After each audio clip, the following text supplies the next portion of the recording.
relativity as well. But most, the most famous one, is something called the twin paradox, which is basically, it says that, if time dilation is true, then time dilation, which would mean that, relative observers have difference in times.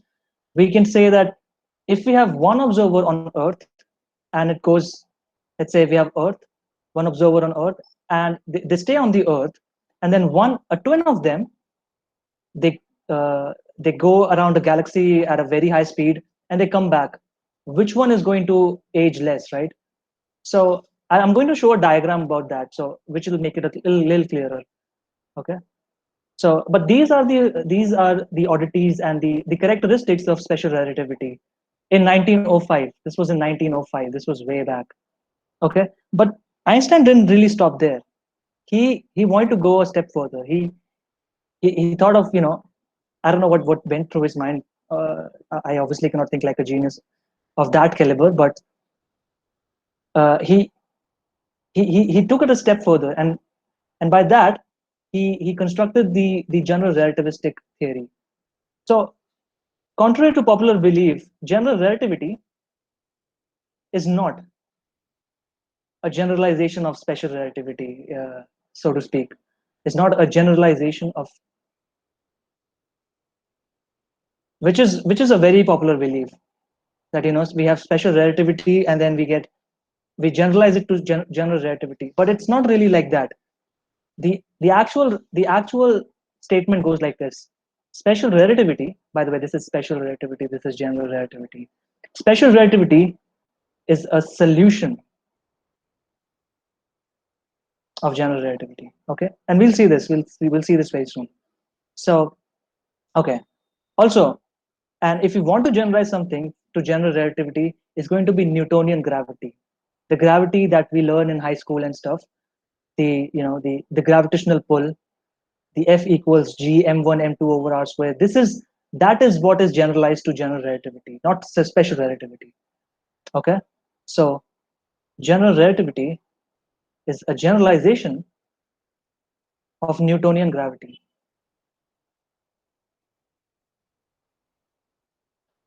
So that is a very important. Um, that's a very important comment that you need to, be aware of. So this is very important. Okay, so let's move on to general relativity, and, maybe we can also explore some aspects of the special relativity that we cannot really do it right here. Okay, so general relativity. Okay, so if you remember, special relativity said that relative velocities affect space-time, right? This was Einstein in 1905. General relativity says that matter or energy in general affects space-time. And this was also Einstein, but this was in 1950.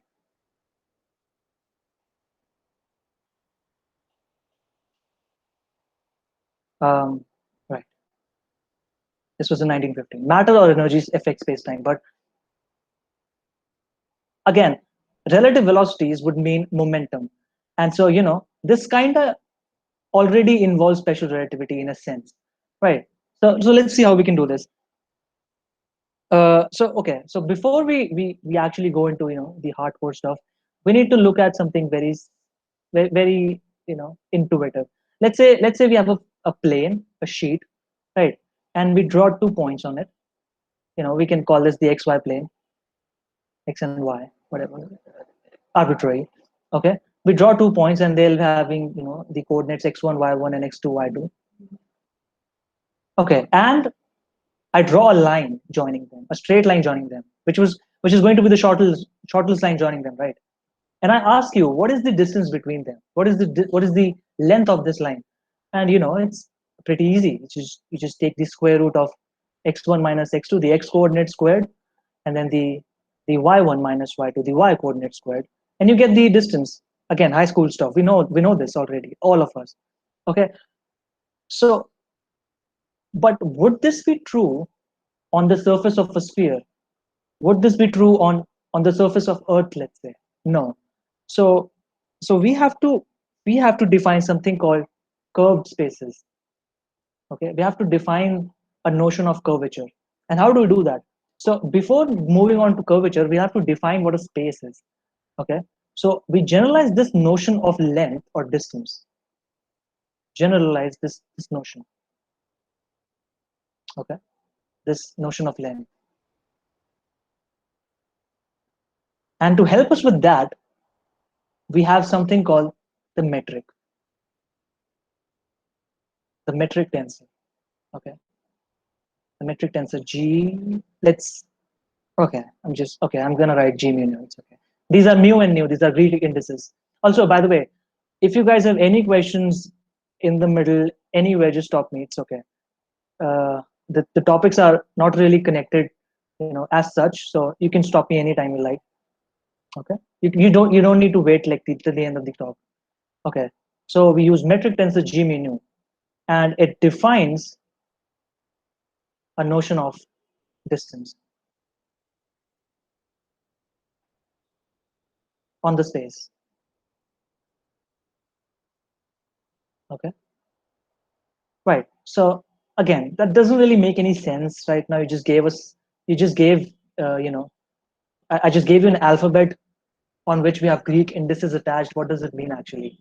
Right. So let's look at this. So G mu nu in Euclidean space, in Euclidean 3D space. Okay. This is our own friendly space that we know and love. It's the 3D space. Okay. The G mu nu is just it's just this, the XYZ. Okay. The G mu nu looks something like this. By the way, we can also use delta for this one. Okay, and it looks something like this: 1, 1, 1. It's a it's a matrix, by the way. So there's going to be zeros here. I'm not sorry. I'm not going to bother writing the zeros. That's usually uh, you know that's how the theorists work. We don't rewrite the zeros because there are a lot of zeros everywhere. Okay, so this is what we have. And if you can see, if I take, these are just ones. These are just ones. And so if I have a G mu nu, oh, by the way, when I said that, it defines the notion of a distance, I can do something like this. I can do something like this. I can write down my x squared as G mu nu, x mu, x mu. Okay. Again, it's a mathematical definition. You don't need to worry about this. Okay. But it just tells you that this is the length of x. Okay. This is the length of x, the vector x. And the length of the vector x is somehow dependent on the metric. This is the equation that tells us that. Okay. We can have many more subtleties to G mu nu, but we don't really have to care about that right now. Okay. We can set that aside. But okay, so this is our Euclidean 3D space, very friendly, very, we all love and care about this one. But let's move one dimension up. Okay. Let's move to 4D space. Let's move to something that we actually live in. And that space is what we call Minkowski 4D space-time. Okay.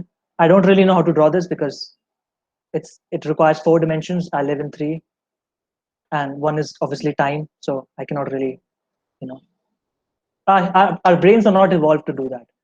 So, but I can write this like this. So it's usually called eta mu nu. We give special names to things that which are generally useful.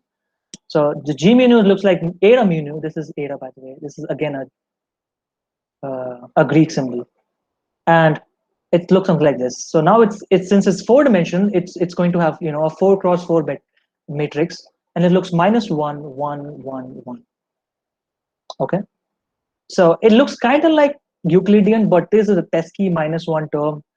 Doesn't really look too dangerous or catastrophic, but we'll see how bad it can be. So let's actually let's see how bad it can be, or how interesting it can be. Not really bad. So let's say I have my Euclidean space. Okay, let's say I have my Euclidean space and I draw the x1 and x2 axes, let's say x and y, whatever. Okay, but let's call them, yeah, x and y. I'll just call them x1 and x2. You can think of it as x and y, right? And I draw two lines or two lengths. One is this and one is this. Okay, and I ask you which one is the shorter one. And this looks like a rhetorical question, right? This is obviously the shorter one. And you're correct. This is actually the shortest length here, right? Between these 2 points. I can go on anywhere, come back to that point. It's going to be longer than this one. It's going to be longer than this red line, right? Okay, let's move to, this was the Euclidean 3D space. Let's move to Minkowski one. And let's see how we can have some weird stuff. In Minkowski, if I do the same thing, let's call this x1 and x2. Okay, I'm missing out the details, don't worry about that. But you'll get the point. And I draw again 2 points here and then here. Okay, and I draw this line, the same, and this line, the same. And I again ask you, which one is the shorter one? And you might be, you might be thinking, okay, this looks the shorter one, right? I mean, but no, this is not the shorter one. This one is the shorter one. Okay, just give it a moment to, I'll give you a moment to let this in, but this is the shorter one, and as a matter of fact, this one is the longest path in Minkowski 4D space from this point to this point. Okay, and this is only because of this minus sign. Okay, we're so used to our Euclidean space. We're so used to our Euclidean space that it's hard to envision this thing, right? But that's how it is, and this resolves the twin paradox in a matter of seconds. Okay, and let's see how we can do this. So let's say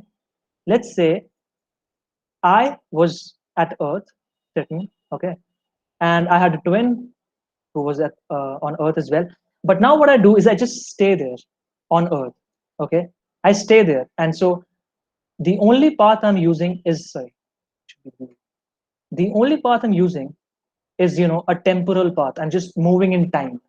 It's only time that's increasing for me, right? I just look at the clock. It's like 1, 2, 3, 1 minute, 2 minutes, 1 hour, and so on. Nothing is changing for me except my time. I'm considering an ideal scenario which the Earth is not rotating. I'm not changing my spatial position. Okay, and let's look at my twin. Okay, the green one. Okay, he goes around the galaxy, comes back. He goes around the galaxy, right? Comes back and meets me again on Earth. Okay, and meets me again on Earth. Which one has the shorter path? It's going to be my cousin, right? Or was it my twin? Whatever. Sorry, it's supposed to be my twin. Sorry, yeah, it's going to be my twin. So it's supposed to be the shorter path, right? Which means the length of time for them is going to be shorter than me. Okay, matter of fact, I would have the longest path. That would mean I on Earth would age the most than all my twins and cousins and relatives and whatever who went to the galaxy at some speed, came back to Earth, and checked my age with theirs. Okay, so that resolves the twin paradox so beautifully. It's so nice, right? I hope that made sense. But yeah, that's the oddity of the Minkowski 4D space. That's the oddity of this -1 lurking around. Okay, right. So let's move on. Right. So that's again. So that if you can see, our G mu still had ones and -1s, right? They're still constants. What Einstein did was generalize this whole idea of a metric. Okay, and he didn't just he didn't just use this just constant in the metric. He said that we can also have functions in the metric. Okay, which was already a whole subject in itself in mathematics. It's called differential geometry. Okay, or topology, more like it. Differential geometry is like the mathematical tools to help us with topology. But so what we have is in topology, we can actually give a metric to any space possible. Okay, that's not true. But for the sake of convenience, let's just say that it is. Okay, let's just say you can have spaces where metrics are not defined, but I don't want to go there. Okay, so it's again mathematical complexities that we don't really want to explore right now in this kind of heuristic talk. So so again, right, so what we do is we can have many space times or spaces or whatever, and we can define a metric on them, and the metric contains all the information about that space, all of it. Okay, it knows everything about that space. And so we try to find out, you know, this one thing about that space called the curvature. Okay, we want to find out more about this curvature thing. What is this curvature and how we can define this? Because if you can see the Euclidean 3D space, the Minkowski 4D space, they don't really look any curved, right? They just look like plain sheets of paper stacked on each of them, right? And that is true. They are kind of they have zero curvature, or also called flat. Okay, so we need to we need to generalize this idea of curvature, right? So let's say you're walking on a plane, right? You just keep walking. There's no problem with it. But if you walk on a sphere, right? Let's say you walk on Earth, after a time you'll get back to your original position, right? That is somehow a measure of curvature, right? So you can look at a space and then you can probably say that, it kind of looks like it's curved. Okay, but again, most of these spaces we cannot really imagine, right? We cannot really envision their structure in our mind or draw even. So that's why we need to generalize this idea of curvature. Okay, so how do we do that? Well, let's look at the metric. Since metric is such a powerful device, how about metric defines as the curvature? Let's see. So in Euclidean 3D space, right? Euclidean 3D space, I'm using the Ada menu, the new form.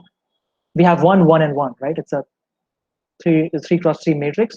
1, 1, 1 on the diagonal elements, 0 everywhere. That looks kind of nice. But there's one more thing that I can do, right? I can I can I can use another coordinate. Okay, this was in the XYZ coordinate system, right? How about I use the how about I use uh, the R theta phi coordinate system? What then? Then my 3D Euclidean space looks something like this. Okay, in R theta phi. I hope everyone has seen this. If not, it's okay. But right, so okay, it's the same space, but it has two forms of metric. And actually, we can have infinite forms of metric, right? I can change my coordinate system to whatever I want, right? I can basically invent new coordinates and write the metric in those forms. So pretty sure that the metric is not really a helpful term in defining curvature, right? I mean, it should have one form to tell us about the curvature. I mean, if I have this, if okay, so if I look at this, I will like, oh, that looks like a curved space, right? It has some r squared, some funky stuff, sine squared, theta, r, whatever. But then I look at this and I'm like, okay, that's the same old boring 3D Euclidean space. There's no curvature in there, just flat, right? So the metric is not a measure for curvature, okay, for sure. Okay, well, how about we take we take a derivative of the metric, right? We differentiate the metric with respect to the coordinates that we have. Okay, so I can write something like this. Okay, this is really bad notation. Please don't mind me. If there are some mathematical purists in the audience, please, I hope you don't mind this. This is very bad notation. But for the sake of the convenience, I need to do this. So let's take the first derivative of a metric. Okay, and if we do that, what we can form is something called something called a connection something called a connection, or maybe connection components. Okay, I'm not going to go into detail of this thing. It's a Greek capital Greek symbol gamma, and then there are some Greek indices over it. Again, mathematics. Right, so we can form this thing. Okay, it requires some fair bit of algebra. We don't really need to go in there, but let's see. So, okay, so let's try with the 3D Euclidean space. And if I do that, turns out for my 3D Euclidean space in x, y, z, my connection components are 0. Okay, all well and good. But in my R theta phi, my connection components are not 0. There's still some functional forms, which means even the connections cannot be a good measure of curvature. Okay, sure, sure. I mean, we differentiated once. What's the harm of differentiating it twice or maybe thrice if we need to go there? Right. So the the connection components not good enough for curvature.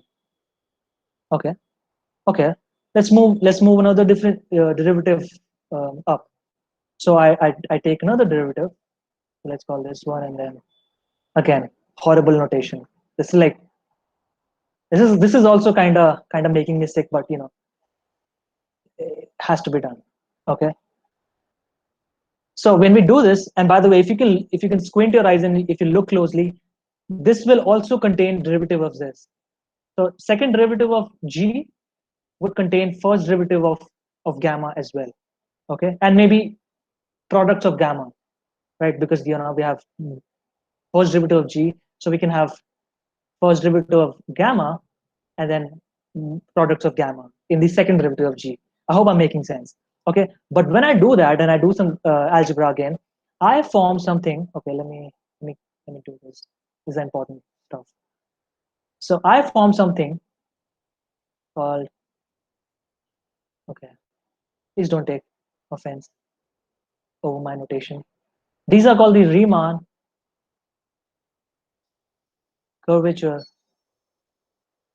tensor. This is called the Riemann curvature tensor, or these are called the Riemann curvature tensor components.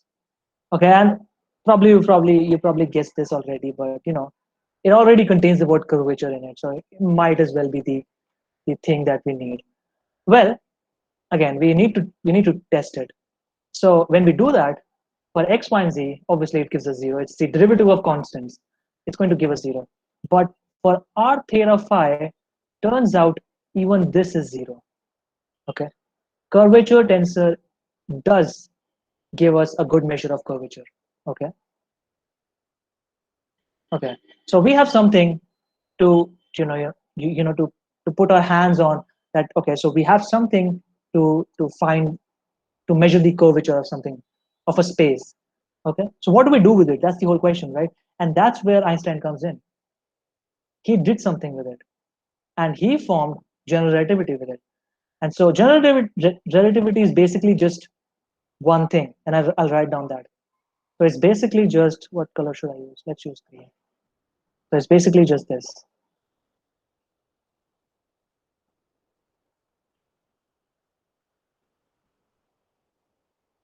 I should be more legible.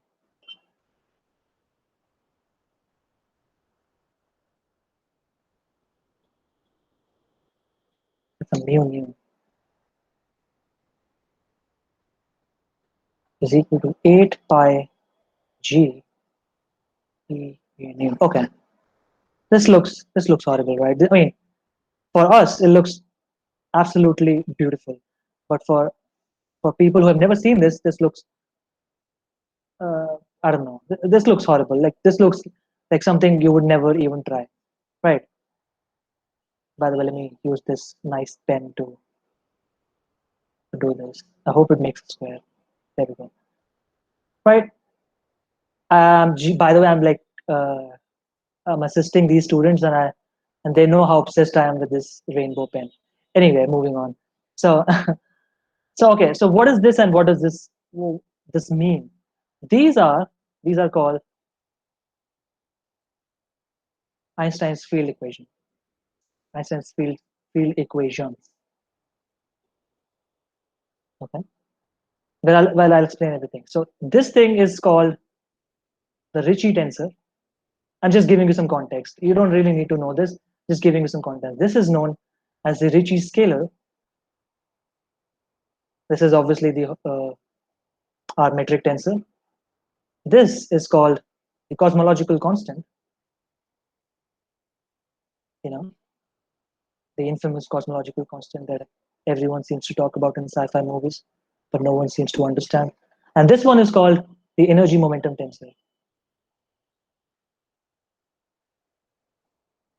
Okay, this makes no sense. Right, I agree. Right, but this is literally the bread and butter of general relativity. This is all that is. Okay, if you know what this equation entails, you basically know all of GR. Okay, so what this says is, okay, by the way, this Ricci tensor, Ricci scalar, these are all made from this Riemann curvature tensor. They are all, you know, they're like daughters of this Riemann curvature tensor. Okay, which was already made from the metric tensor. So it's like the metric tensor is like the grandparent, and this one is like their parent, and then these are the daughters and stuff. I don't know what I'm saying, but right. So G mu nu might not be so useful, but it is the reason these things exist. So kind of, kind of like our life as well. Anyway, so right, so what does this mean? Well, this is very very groundbreaking. Why? Because Einstein, using this equation, said that curvature comes from energy. This was groundbreaking. This was never seen before. Okay, he said that curvature and energy are correlated. Okay, so right. So okay, so where do we go from this? Well, this is where the party began. This was done by Einstein in 1915. This was 1915. Einstein in 1915. Well, actually, it was November 1915, but it was more 1916 than 1915. But anyway, right. So 1915, this happened. Okay, and so where do we go from there? Well, this opened up a whole new era of of astrophysics, cosmology, gravitational physics, mathematical physics, topology, and everything from there, from that sort. Okay, so where do we go from there? Okay, let me see. Right. So let's change topic.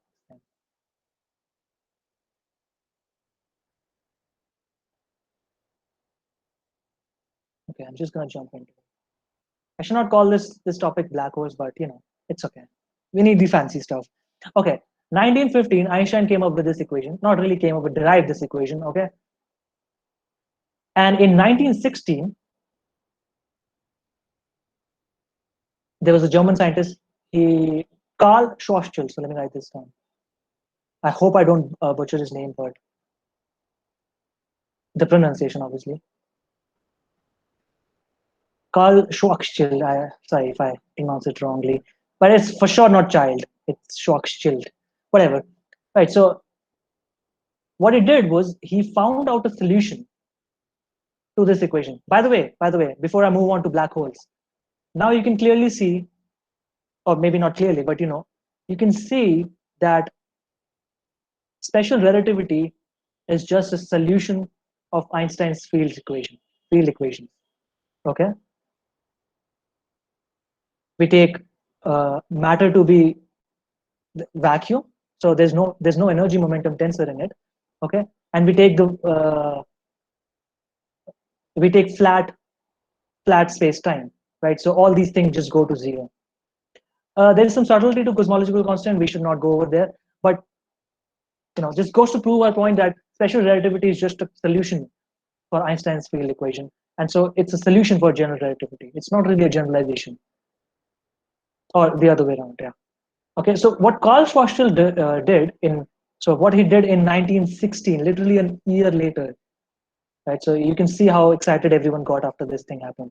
So in 1916, he found out a solution. He found a solution of the Einstein's field equations for a spherical mass. Okay, or out, not really for a spherical mass. Let's call it outside a spherical mass. So what he found out was the solution. It described the geometry, since we have the space and stuff. So it describes the geometry outside a spherical mass.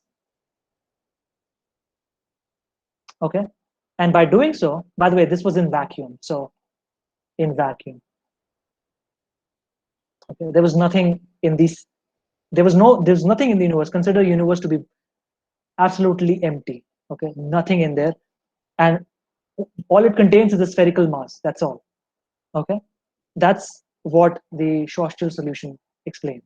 Okay, and so the G mu nu, the metric looks something like this.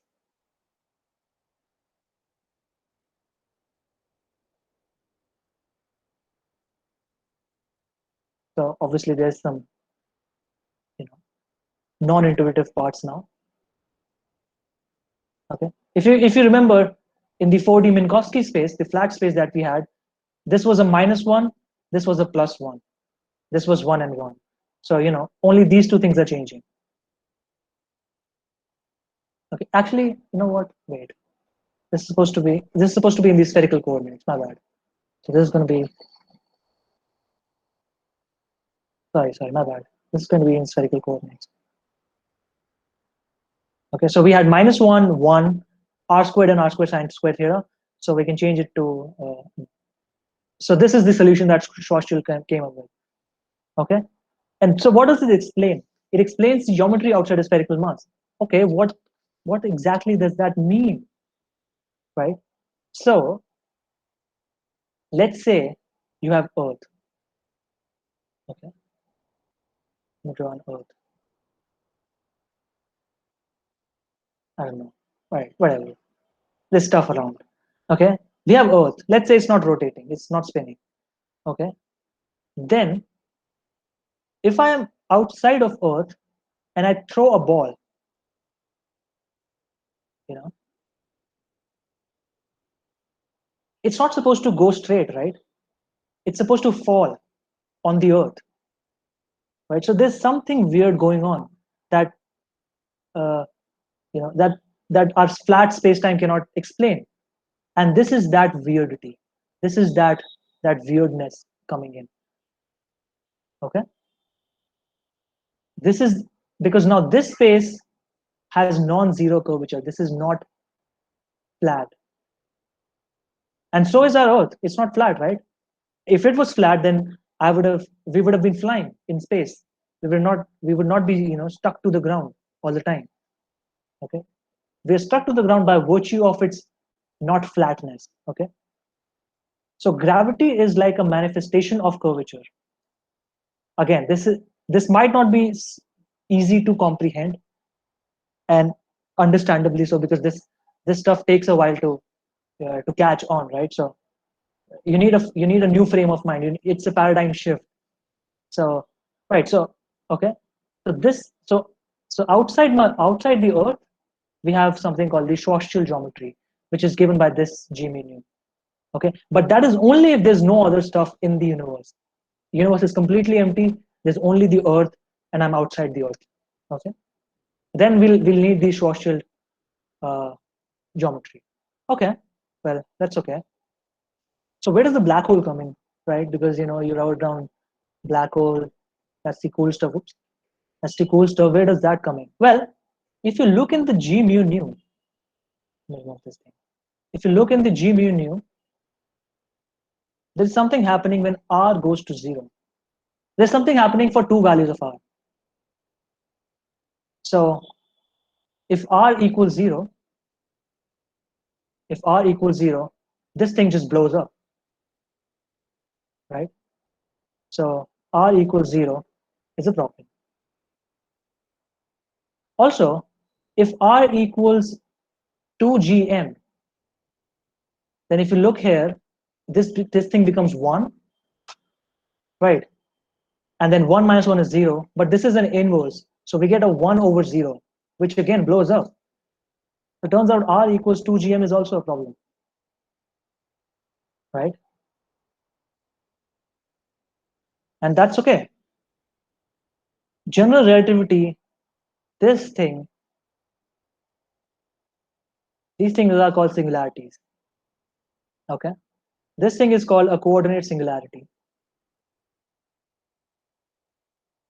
Singularity. This thing is called a curvature singularity. Okay. General relativity predicts singularities. Okay. Singularities are places where physics breaks down. Okay. Turns out, by the way, uh, Schwarzschild just gave this solution in 1916, not knowing what this means, not knowing what a black hole is. This was all done in 50s or 60s. Okay, he just gave the solution in 1916. That was remarkable of him. Okay, but it turns out that this curvature singularity is a problem. We have singularity, we have divergence, we have something blowing up, right? And general relativity predicts it. A theory so widely known predicts it. Okay, so and which actually means that if you have a point mass of zero dimension, okay, then the geometry outside would just be Schwarzschild geometry. But if you go to r equals zero, but if you actually go to r equals zero, you'll find a black hole. You'll find a singularity where physics breaks down.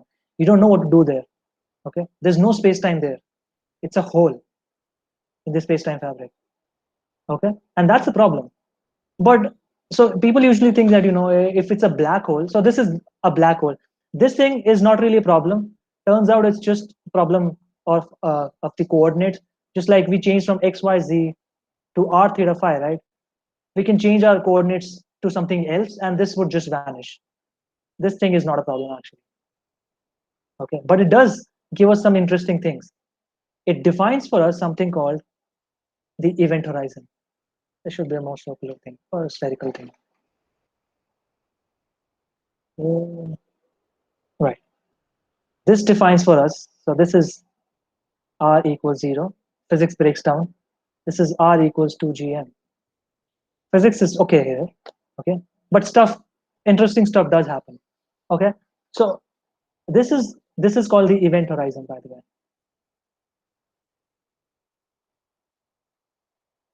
Right? This is the boundary where uh, if you're through there, even light cannot escape, and so that's that. Okay, right. So okay, so what really does this mean, right? Okay, let's see. And what are these things? What are black holes, and how do we get them? Right. So okay, so Schwarzschild solution, the black hole that Schwarzschild solution produces is not really a black hole that you can form. Okay, they are something called eternal black holes. Something called eternal black holes. They're there forever. Okay, they were there before, or at the beginning of time, and they will be there at the end of time. So they are called eternal black holes. They're not physical at all. Okay, I mean, some hypotheses are going on, but they're not physical for sure. Okay, yet. So how do we actually get black holes? Well, we get black holes from gravitational collapse. We get black holes from gravitational collapse. Okay, right. So right, consider a star. Right, we have a star. Let's say our sun. You know, it's nice and warm. Uh, very nice in winters and stuff like that. It's a star, right?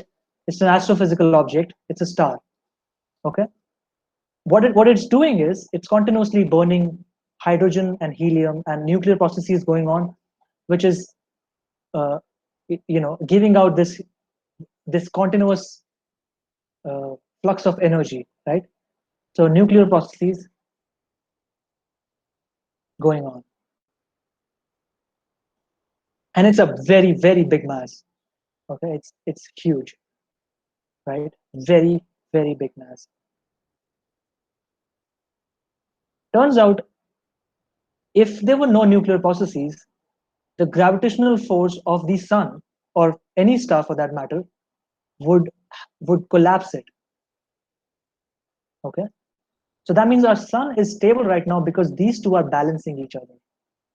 Nuclear processes, the nuclear pressure is balancing the gravitational pull into itself. So that's why it's not imploding, right? But turns out nuclear processes have to stop somewhere, right? It stops burning fuel, and that's it. What happens then? Well, in that case, we do get gravitational collapse. Okay, we get a collapse, and since there's no light anymore, I mean, it's going to be some light because of uh, so what happens is gravitational collapse happens, right? And the atoms are so close to each other that the electrons are now fighting with each other, and there is something called the electron. So this is a star, by the way. Electron degeneracy pressure. Okay, doesn't this doesn't really mean anything. Don't really need to worry about this.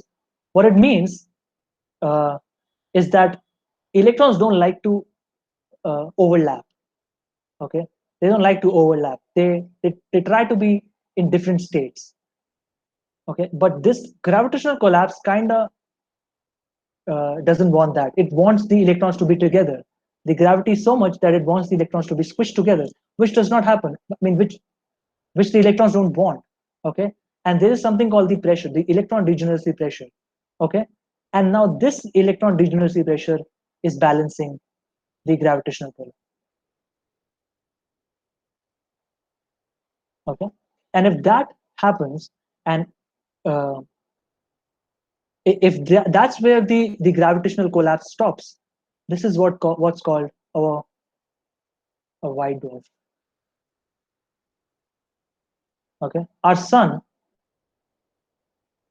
would become a white dwarf, but I think what 5 billion years later, I don't know, our sun would become a white dwarf. Okay, it's not good enough to collapse further.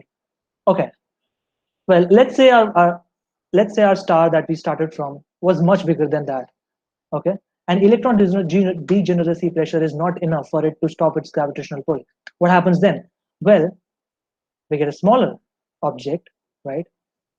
And now the neutrons are fighting with each other, and we get something called a neutron degeneracy pressure. Degeneracy. Can I spell? Yes. Okay. The neutron degeneracy pressure is now supporting the gravitational pull of, you know, the internal gravitational pull. It just wants to collapse into itself, but things are happening inside. Okay. Atoms don't want to be squished together. Okay. And this is what's called a neutron star.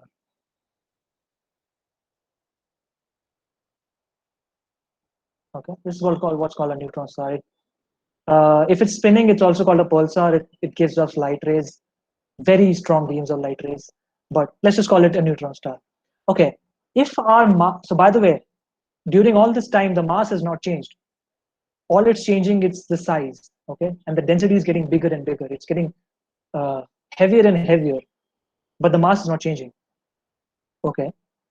So what's next? What if our mass is too much that even the neutron degeneracy pressure is not enough to stop it?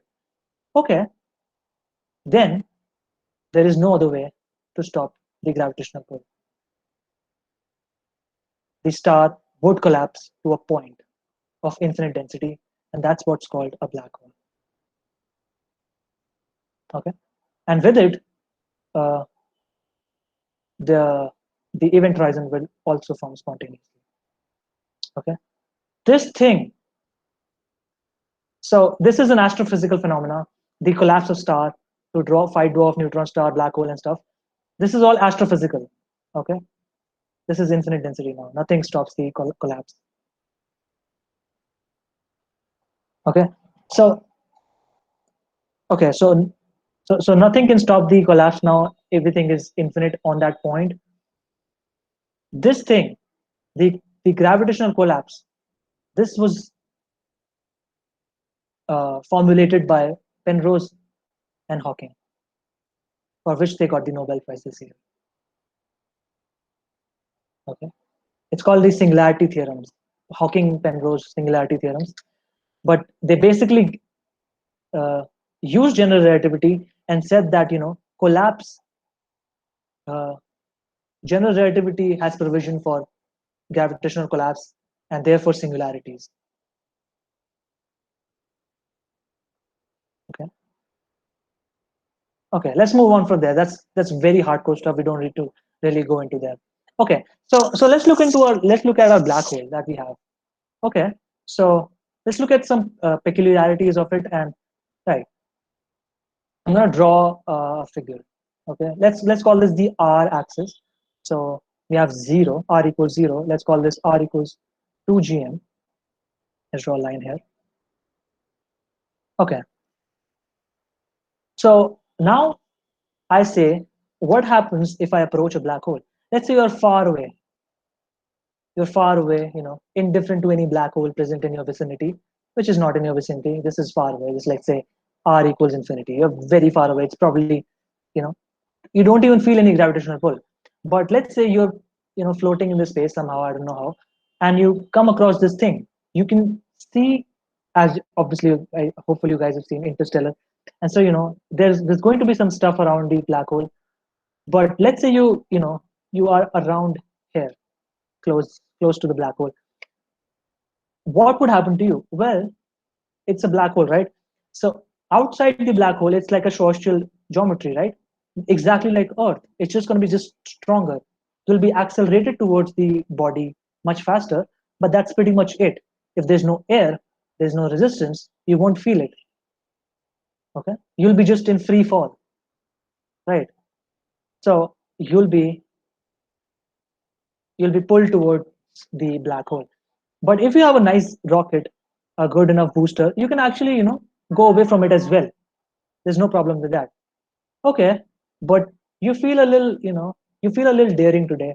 And so what you do is you go at this boundary. Let me use another color. You go at this boundary. Okay, now at this boundary, there's some good news for you and some bad news for you. Okay. The good news is you might not be crushed today. Okay. You might not be crushed today. The bad news is you'll have to be massless for that. Okay. So if you're not massless, you will die. Okay. But if you're massless, what you can do is you can stay on this boundary.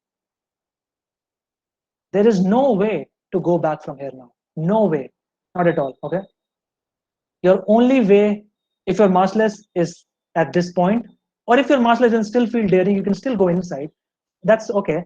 But if you're not massless, then you cannot even stay on this boundary. You're supposed to go in at all. Whatever rocket you use, however fast you can accelerate, whatever your speed is, doesn't matter. You're going in. Okay. And if you're inside, again, if you're massless, massive, whatever, you're supposed to go towards r equals 0.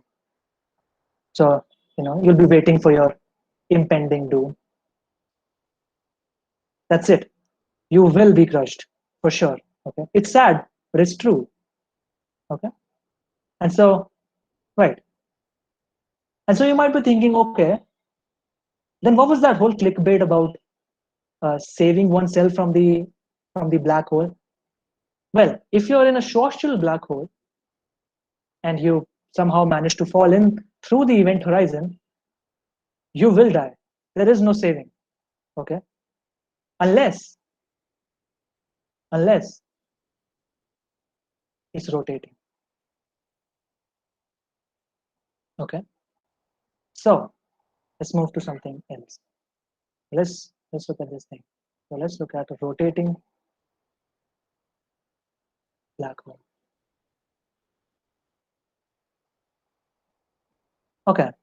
So right, remember in 1915, Einstein gave us the Einstein's field equation, the the the, the equation for general relativity. 1916, Schwarzschild came up with a static solution. Okay, I should not use that word static.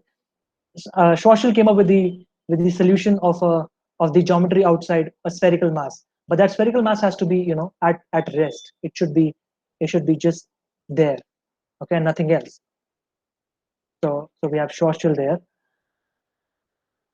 The uh, the solution for a rotating uh, spherical mass. So it took around 1 year to go to get to a static black hole. It took 50 years to get to a rotating black hole. So this was Roy Kerr, by the way, in 1963. Um, yeah, in 1963 he derived the Kerr metric, or the rotating black hole metric, or rotating spherical mass geometry. So what's happening is, now you have the spherical mass, okay, and now it's spinning. So Kerr metric is the metric that Earth, you know, the geometry outside Earth would be, because Earth is now rotating. Okay, and a very interesting thing happened in Kerr metric. I'm not even going to bother writing the Kerr metric. It's highly non-trivial, requires fair bit of math. Okay, it's also a huge functional form. I don't really want to go into that. Okay, so I'm just gonna not gonna bother with that. Okay, but let's see what happens in a Kerr metric. So, right. So in the Schwarzschild case, we have an event horizon and a black hole, right? If we rotate the body, or if we have it spinning, we'll get something like this. Okay, let me try this.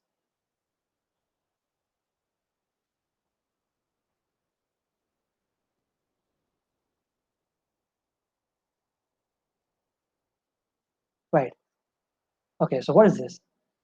I mean, this looks fairly simple. What the hell is this? Well, okay. This line that you're seeing, so this is actually what I'm seeing from a side view, right? So if you look at from a side, a sphere would look a circle, right? And okay, so the geometry is something called an oblate spheroid.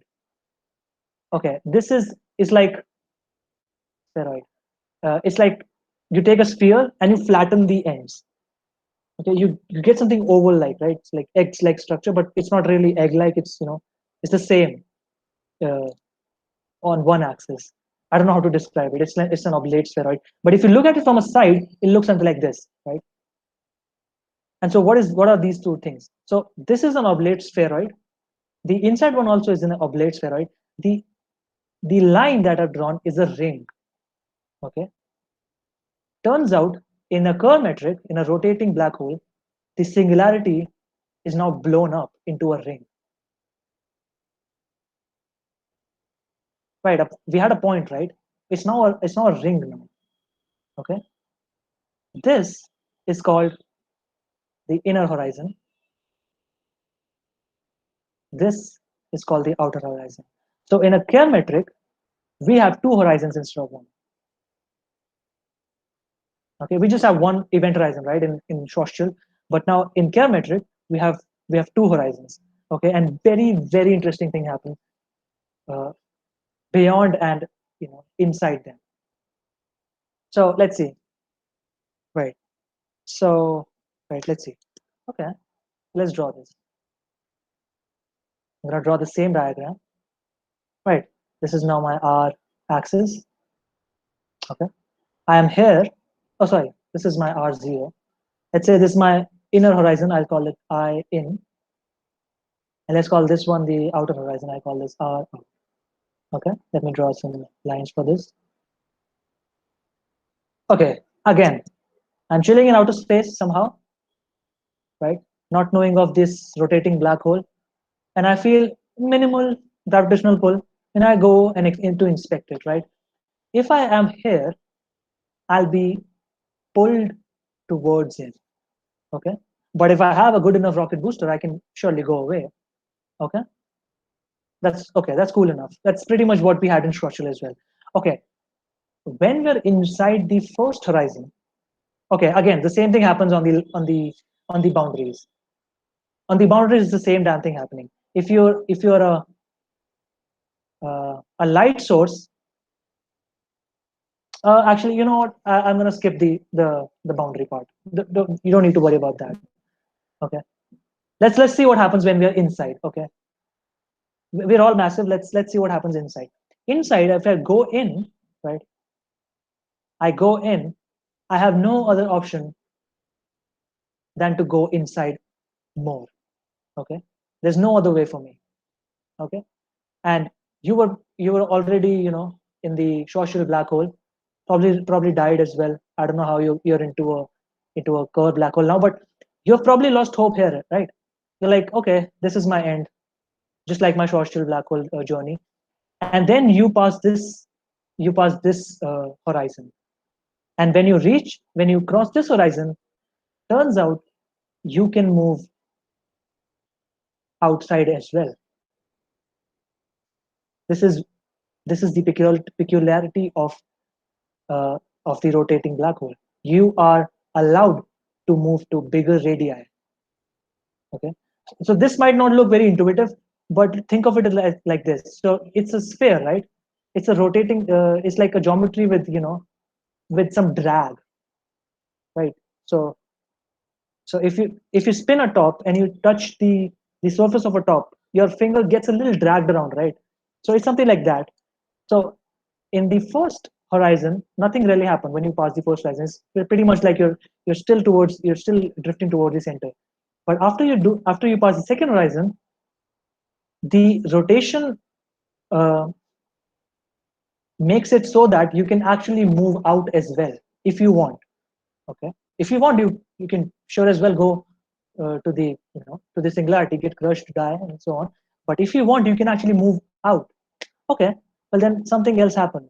If you go here and pass this thing, you'll be like, okay, well then I'm in a loop here, right? I'm stuck here for infinity. I'll just go back here, but I'm supposed to go, towards the center again in this second part, and so there's no way out.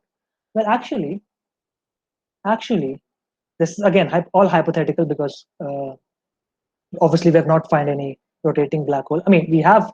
There's no experimental evidence, right? I mean, the only evidence of black holes we have are in the 21st century, right?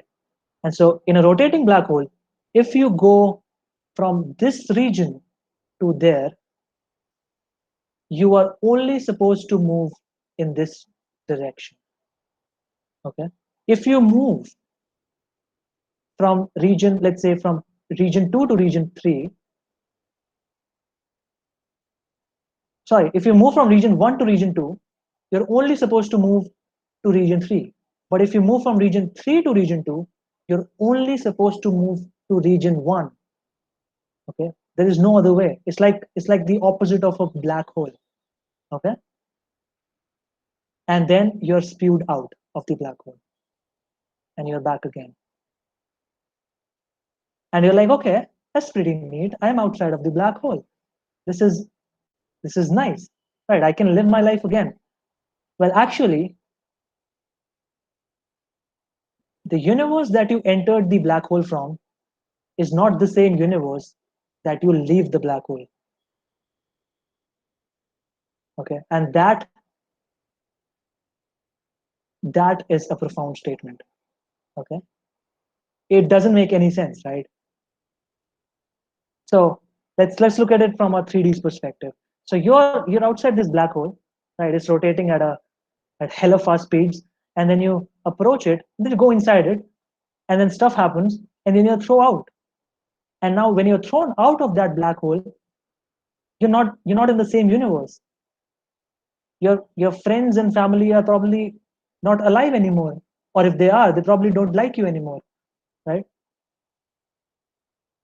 So this is a different universe, and so the question here arises is what do you choose? Do you choose eternal death, or do you choose eternal neglect?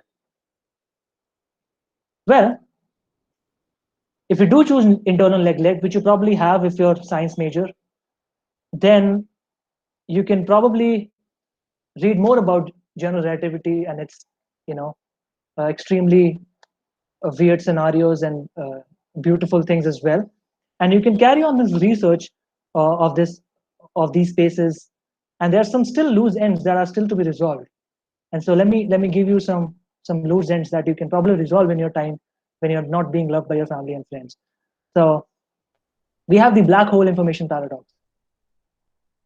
Okay,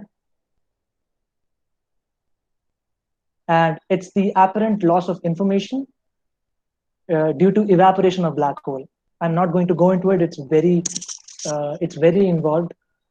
So, but it's an apparent loss of information. It's not apparent. It's like actually uh, the black hole evaporates by some astrophysical phenomenon. Okay, and the information it contained just goes away, just vanishes, uh, which violates thermodynamics. Okay, and this is why it's a paradox. It's still not resolved, if I'm not wrong. But there was something else that was proposed, formulated to resolve this, which was called the ADS CFT correspondence, and it's still a very high research uh,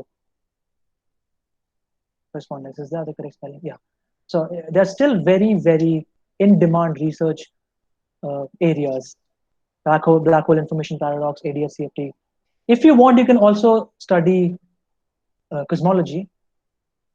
You know, cosmology is also from most of it is the theoretical part of cosmology is from general relativity. Okay, how the universe work, how Big Bang can be resolved, what inflation is, everything can be done using general relativity as well. Okay, we can have, see, okay, we can have string theory as well. It's not really based on general relativity, but uh, it has many aspects. It contains many aspects of general relativity, and you know it it it kind of gives you general relativity in higher dimensions, or so to speak. uh, it's very bad notation, but again, okay. So you can also have their extensions to M theory, F theory, whatever. Okay, these are still very uh, highly researched fields right now. Okay, we can also study quantum gravity. So the uh, this is the theory. Obviously, still not formulated yet. Uh, it's still in the works, but it's the theory which will quantify the gravitational field, or or the space time. Okay, it's still not done yet. There's still some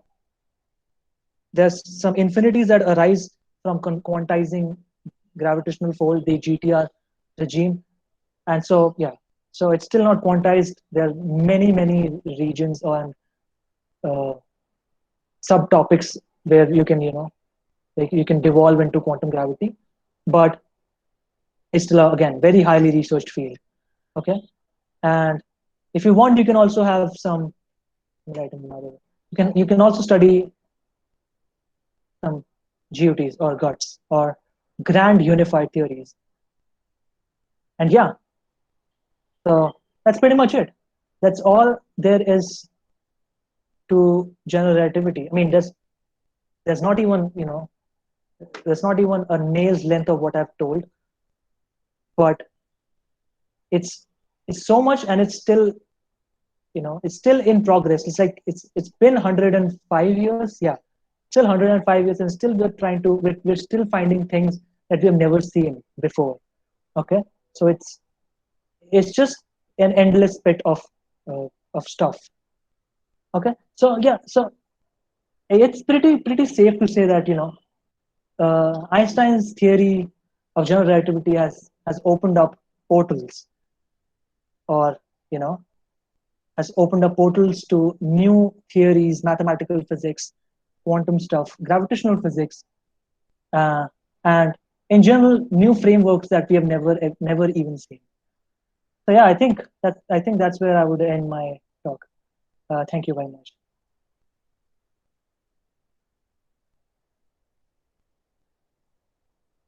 I'll Thank you. take any question. Any questions about this whole thing that I did just did. Thank you all for coming, by the way. Thank you all for being patient enough to listen to me for how much, like an hour, more than an hour. Thank you. Yeah, that's it. Yeah, I would take any questions if there, or if you guys have no questions. Thank you for coming out here.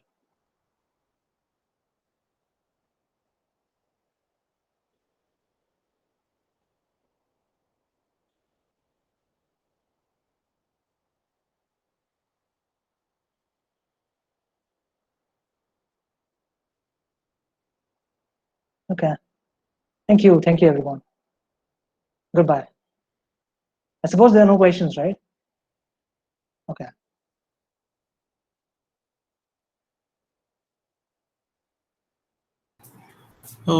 Aditya, so like, if someone wants to, if if someone has no idea about all this stuff, like second year people who haven't studied Mhm. cosmology and stuff, barely can do calculus, uh, and they wanna like get more into this. What would you recommend? Like, do you have anything like text? Uh, I would suggest first Like, uh, getting some mathematical background, reading more about vector calculus, tensors, and stuff. A little bit of topology won't hurt, honestly. But there are many introductory, undergraduate level books, textbooks that give you a very good idea of this whole general relativity regime. Sean Carroll is I think one of my favorite introductory books to general relativity. It's introductory for sure, but it gives you a very nice idea of this whole framework. So yeah, I would suggest reading Sean Carroll. Uh, what else? There's there's the infamous book by Misner, Thorne, and Wheeler called Gravitation. It's a um, it's a very thick book, but it contains pretty much everything that you need. But again, uh, every person to themselves, right? So yeah, I think Sean Carroll would be a good start.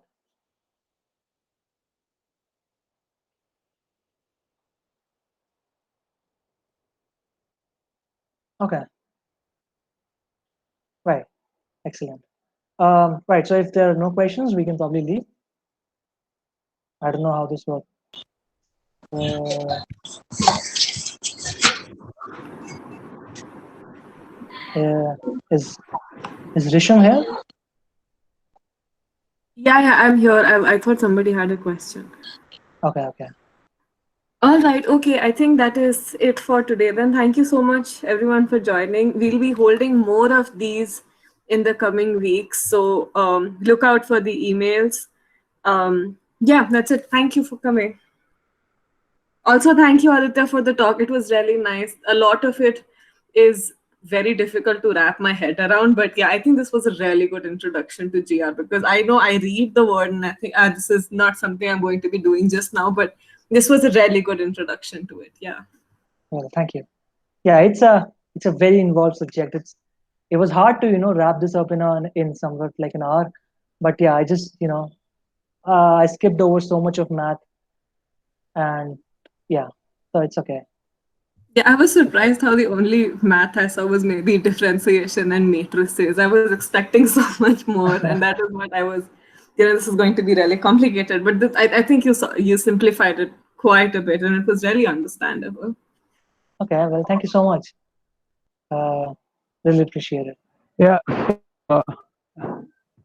Is that a sorry question? to be late, but I actually have a doubt. Yes, Yeah, yeah.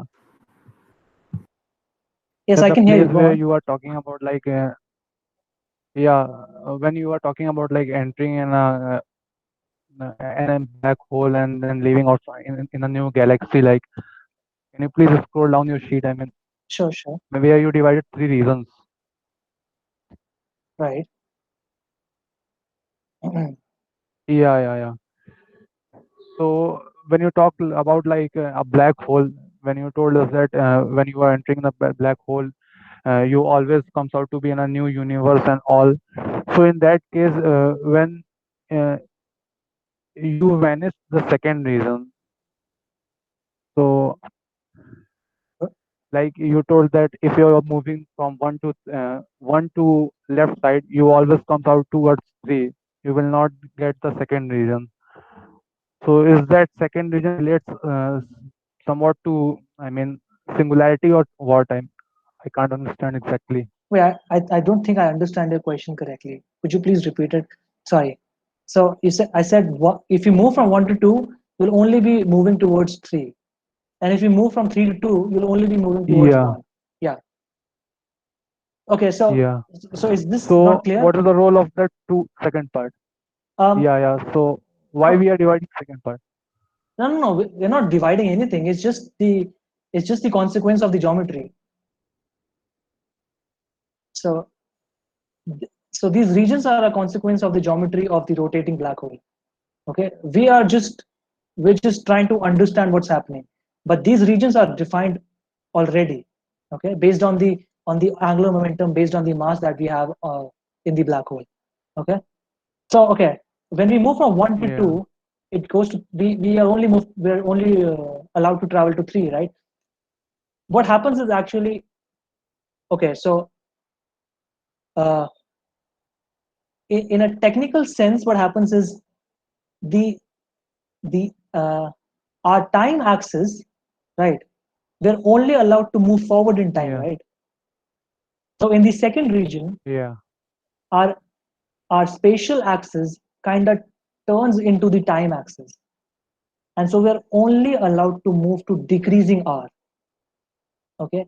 Similarly, when we're in the third region and we try to come out of it, okay, and we again move into the second region, our radial axis, sorry, the spatial axis again turns into the time axis, but now we're moving uh, in this direction, right? We're moving in this direction, and so we're only allowed to move in that direction only.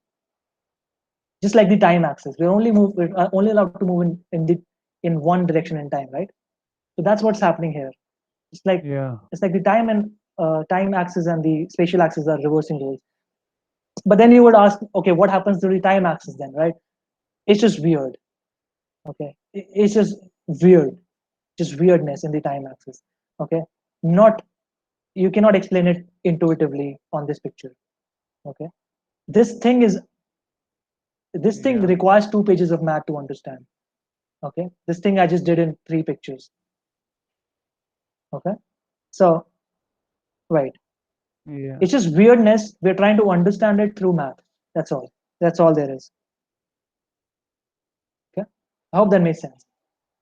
yeah, yeah, yeah. Sure. Thanks. Aditya, I have a So question. yeah, go on. Yeah, sorry, a silly one, but I mean, you said a star didn't collapse because of its own mass, own gravitational pull, because of the nuclear activity that's happening over it, which counteracts this. Yes. I mean, like what happens with like non-stars, celestial objects, That's an so excellent planet question. Earth. Right. So even with planets, we can have something like this. We obviously don't have any nuclear processes going on Earth, right?